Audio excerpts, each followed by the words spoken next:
Capítulo 1. A eficácia da oração.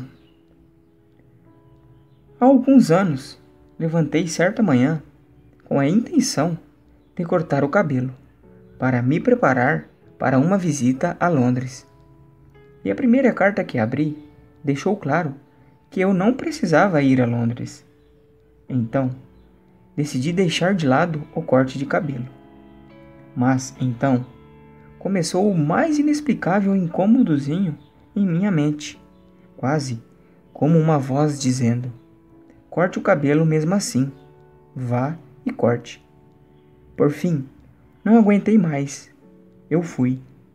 Meu barbeiro àquela época era um moço cristão, um homem com muitos problemas, a quem meu irmão e eu às vezes ajudávamos. No momento em que abri a porta do salão, ele disse: "Oh, eu estava orando para que você viesse hoje." E de fato, se eu tivesse ido 1 ou 2 dias mais tarde, eu não teria sido útil para ele. Isso me impressionou, ainda me impressiona. Mas, é claro, que não se pode provar rigorosamente uma conexão casual entre as orações do barbeiro e minha visita. Pode ser telepatia, pode ser coincidência. Eu estive ao lado da cama de uma mulher cujo fêmur foi comido pelo câncer e que tinha focos da doença proliferando em muitos outros ossos. Eram necessárias 3 pessoas para movê-la na cama. Os médicos deram-lhe alguns meses de vida. As enfermeiras, que muitas vezes sabem melhor, falavam em algumas semanas. Um bom homem impôs as mãos sobre ela e orou. 1 ano depois, a paciente estava andando, morro acima, também através de bosques acidentados. E o homem, que tirou as últimas radiografias, dizia: "Esses ossos estão sólidos como rocha. É milagroso." Porém, uma vez mais, não há provas rigorosas. A medicina, como todos os verdadeiros médicos admitem, não é uma ciência exata. Não precisamos invocar o sobrenatural para explicar a falsificação de suas profecias. Você não precisa, a menos que escolha, acreditar em uma conexão casual entre as orações e a recuperação. Surge então a questão: que tipo de evidência provaria a eficácia da oração? Aquilo pelo que oramos pode acontecer, mas como você pode saber que não aconteceria de um jeito ou de outro? Mesmo que a coisa seja indiscutivelmente milagrosa, não daria para concluir que o milagre ocorreu por causa de suas orações. A resposta certamente é que uma prova empírica irrefutável, como a que temos nas ciências, nunca poderá ser alcançada. Algumas coisas são comprovadas pela uniformidade ininterrupta de nossas experiências. A lei da gravitação é estabelecida pelo fato de que, em nossa experiência, todos os corpos, sem exceção, obedecem a ela. Mas, mesmo se todas as coisas pelas quais as pessoas oram acontecerem, o que não ocorre, isso não provaria o que os cristãos chamam de eficácia da oração. Pois oração é um pedido. A essência do pedido, de instinto da compulsão, é que ele pode ou não ser atendido. E se um ser infinitamente sábio ouve os pedidos de criaturas finitas e tolas, é claro que ele às vezes as atende e às vezes as recusa. O sucesso invariável na oração não provaria em absoluto a doutrina cristã. Isso provaria algo muito mais como mágica. Um poder em certos seres humanos de controlar ou forçar o curso da natureza. Há, sem dúvida, passagens no Novo Testamento que podem parecer, à primeira vista, prometer que nossas orações serão invariavelmente atendidas. Mas não é possível que seja isso o que elas realmente significam. Pois, no âmago da história, encontramos um exemplo flagrante do contrário. No Getsemane, o mais santo de todos os peticionários orou 3 vezes para que certo cálice fosse afastado dele. Isso não aconteceu. Depois disso, a ideia de que a oração é recomendada a nós como uma espécie de truque infalível pode ser descartada. Outras coisas são provadas não apenas pela experiência, mas por aquelas experiências artificialmente planejadas que chamamos de experimentos. Isso poderia ser feito com respeito à oração? Eu vou passar por cima da objeção de que nenhum cristão poderia participar desse projeto, por ter ele sido proibido. Você não deve realizar experimentos com relação a Deus, seu mestre. Proibida ou não, a coisa é mesmo possível? Eu já vi a seguinte proposta. Uma equipe de pessoas, quanto mais melhor, deveria concordar em orar com toda a força durante um período de 6 semanas por todos os pacientes do Hospital A e não orar por qualquer dos pacientes do Hospital B.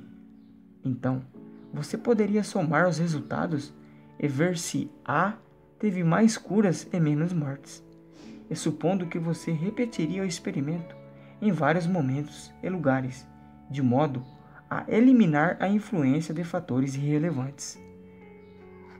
O problema é que eu não vejo como qualquer oração real poderia continuar sob tais condições.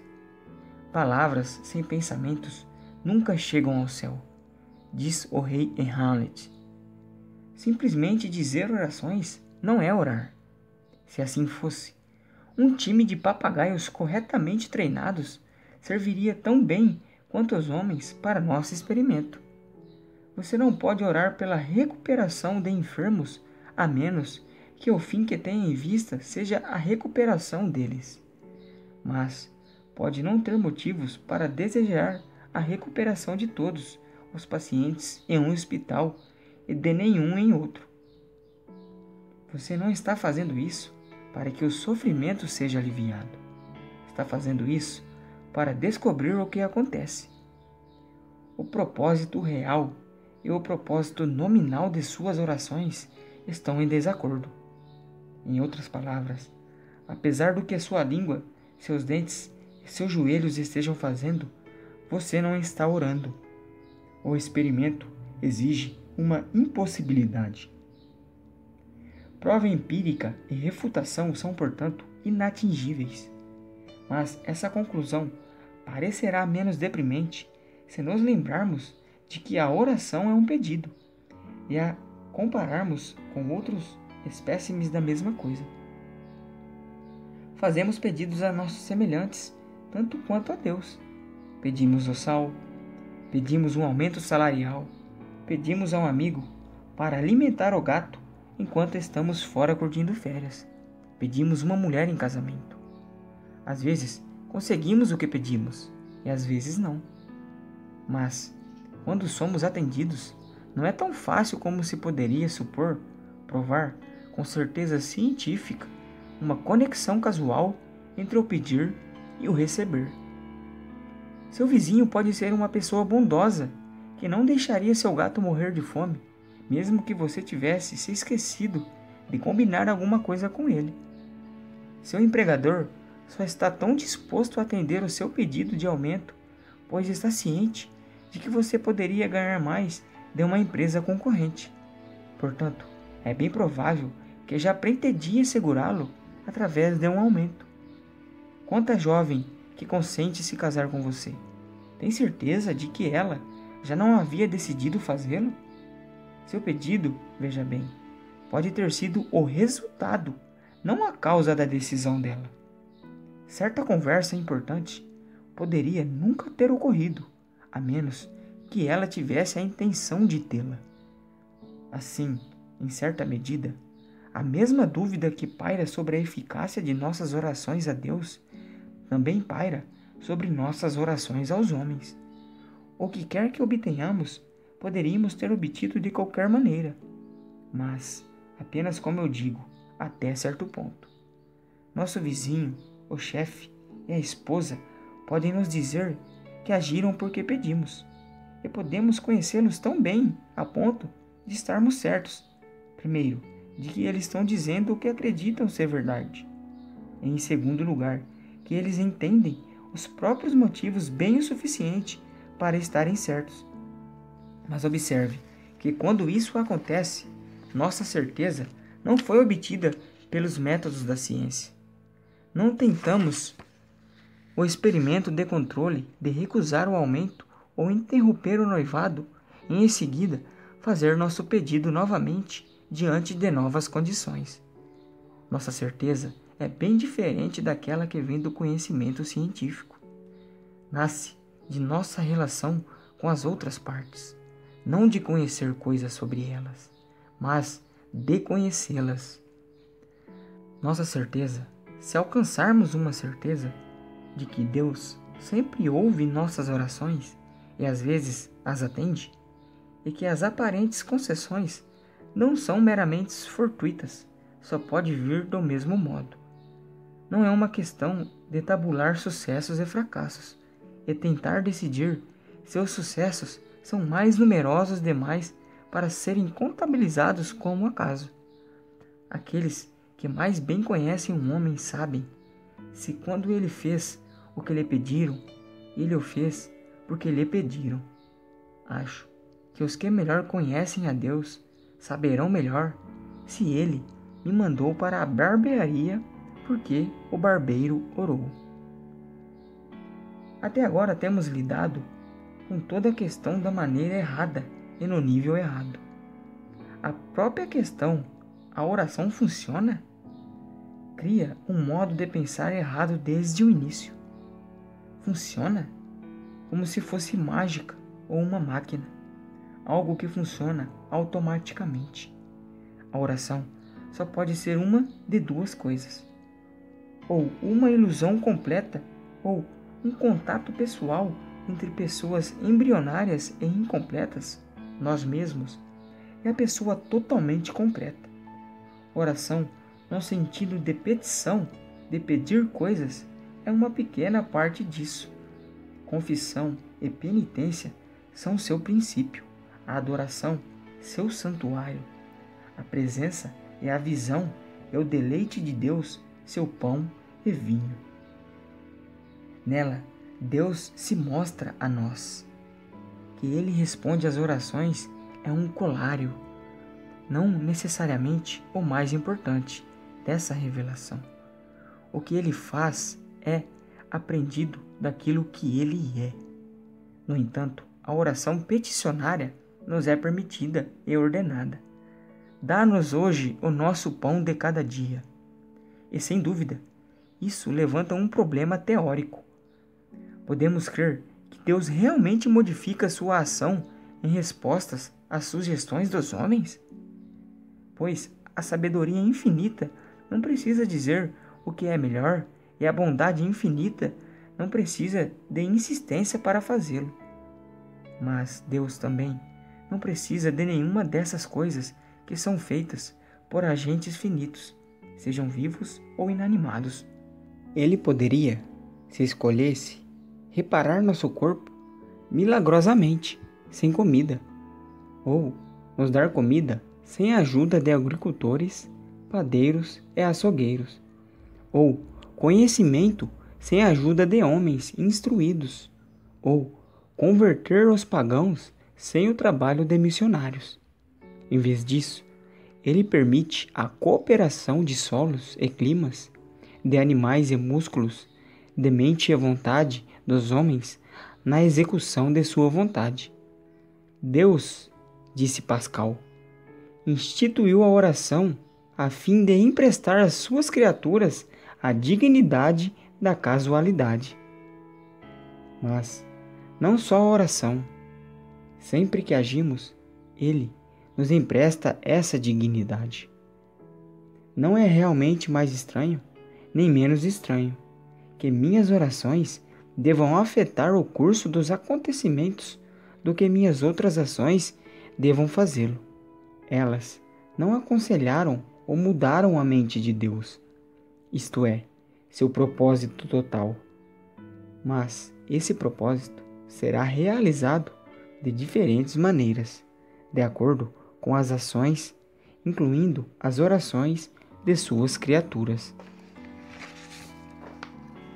Pois ele parece não fazer nada de si mesmo que possa delegar às suas criaturas.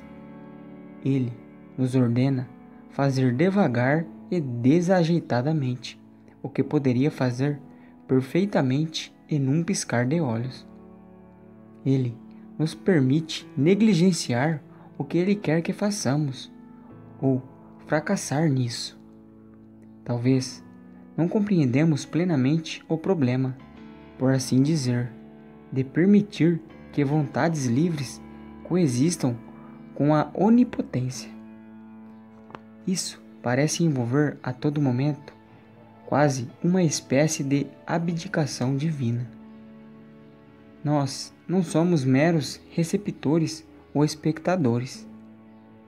Temos o privilégio de participar do jogo, ou somos compelidos a colaborar no trabalho, a empunhar nossos pequenos tridentes. Esse maravilhoso processo é simplesmente criação acontecendo diante de nossos olhos? É assim que, sem nenhuma matéria, Deus faz alguma coisa, de fato, faz deuses do nada. Para mim, pelo menos, parece ser isso. Mas o que ofereço pode ser, no melhor dos casos, apenas um modelo ou símbolo mental. Tudo o que dizemos sobre esses assuntos deve ser meramente analógico e parabólico. A realidade é, sem dúvida, não compreensível por nossas faculdades, mas podemos, em alguma medida, tentar superar as analogias ruins e as parábolas ruins.